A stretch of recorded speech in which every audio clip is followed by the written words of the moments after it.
Kuwait అగ్ని ప్రమాదం తీవ్ర విషాదాన్ని నింపింది. మొత్తం అందులో 49 మంది చనిపోతే 45 మంది భారతీయులే ఉన్నారు.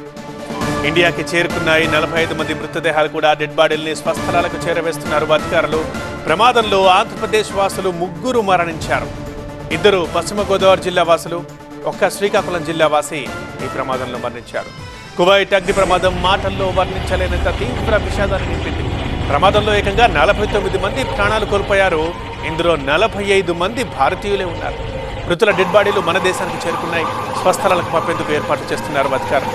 ఇందులో పశ్చిమ గోదావరి జిల్లాకు చెందిన సత్యనారాయణ, మీసాల ఈశ్వరుడు ప్రాణాలు కోల్పోయారు. శ్రీకాకుళానికి చెందిన తమడ లోకనాథం ప్రాణాలు కోల్పోయాడు.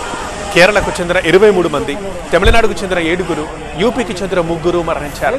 ఒడిశా, బీహార్, పంజాబ్, కర్ణాటక, బెంగాల్, జార్ఖండ్, మహారాష్ట్ర, హర్యానాకు చెందిన ఒక్కొక్కరు కువైట్ ప్రమాదంలో ప్రాణాలు కోల్పోయారు. మృతుల కుటుంబాలకు 5 లక్షల రూపాయల చొప్పున పరిహారం ప్రకటించాయి ప్రభుత్వాలు.